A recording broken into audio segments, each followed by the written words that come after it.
Bonjour, je m'appelle Christophe Henry, je travaille à la marque Omexom, qui est une marque de Vinci Énergie dédiée à la transition énergétique et aux infrastructures d'énergie. Nos offres s'adressent aux producteurs, à ceux qui transportent, qui transforment et qui distribuent l'énergie au travers des réseaux d'infrastructures d'électricité de par le monde. Vinci Énergie est un réseau d'entreprises en fait, avec extrêmement décentralisé et beaucoup d'autonomie locale.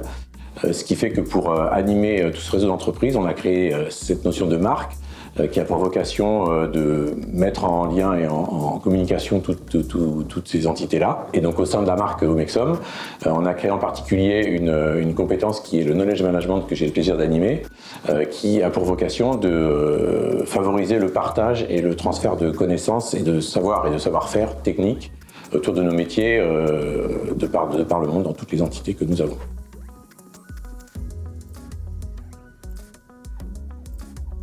Chez Omexom, on a une très forte culture en matière d'innovation et notre rôle au niveau du knowledge management de l'équipe de marque, c'est de promouvoir et de répandre le plus rapidement possible les acquis et les connaissances qu'on a pu apprendre au travers de ces innovations. Pour ce faire, au sein de mon équipe, on amène à notre réseau les méthodologies pédagogiques et les outils qui vont avec, qui vont permettre à nos experts dans les entreprises de construire un contenu pédagogique, un apport pédagogique qui va être ensuite amené aux différentes entités dans les pays avec les méthodologies qui correspondent à la culture du pays et aux besoins et à la maturité locale, je dirais. On a donc développé, nous, une palette d'outils qui permet de promouvoir différentes méthodes pédagogiques, que ce soit du présentiel, du e-learning, de l'immersive learning, de la réalité virtuelle, des webinars, des vidéos.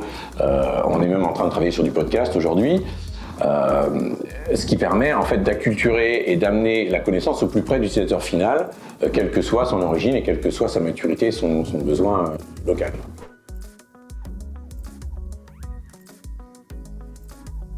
C'est vrai que nous avons choisi une version de VTS Editor qui permet de gérer la VR. Alors pourquoi ? Il faut expliquer un peu l'histoire. On a commencé à développer nos compétences pédagogiques sur le digital à travers du e-learning. Donc on a beaucoup d'histoire et beaucoup d'expérience sur le e-learning. Ensuite, on a voulu développer la réalité virtuelle, donc on a un développeur réalité virtuelle et donc on a commencé à développer des modules. On s'est vite aperçu que pour développer un module de réalité virtuelle, c'est une affaire de spécialiste, donc il faut d'abord un délai assez important pour développer un module, et puis il faut un programmeur derrière, quelqu'un qui est spécialisé. Et nous, on voulait permettre aux entreprises et aux experts des entreprises de prendre en main l'outil et de développer eux-mêmes leur contenu. Et on a trouvé donc dans l'outil VTS une facilité d'utilisation et un rendu qui permet d'utiliser la VR de manière simplifiée. Et on arrive à créer un module extrêmement rapidement quand on a un peu l'habitude. C'est assez bluffant au niveau du rendu. Et ça nous permet donc d'avoir cette capacité d'offrir un serious game ou on appelle ça de l'immersive learning à nos entreprises de manière très rapide et très simple en fait à mettre en œuvre. Avec notre accompagnement et leur expertise, je dirais qu'on a déjà développé 2-3 modules et les 2-3 modules ont été développés en une semaine chacun, quoi. À partir du moment où on a l'habitude, c'est assez facile à mettre en œuvre.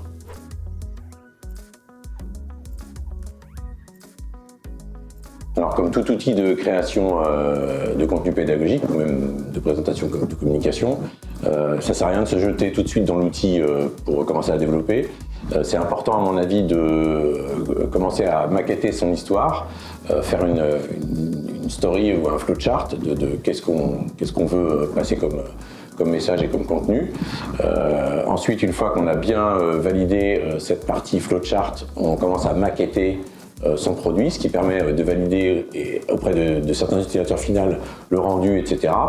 Et ensuite, on rentre vraiment dans la phase de développement complet pour avoir un produit qui aboutit et qui donne envie aux apprenants, surtout en particulier les jeunes sont très friands de ça, de s'approprier le contenu du module.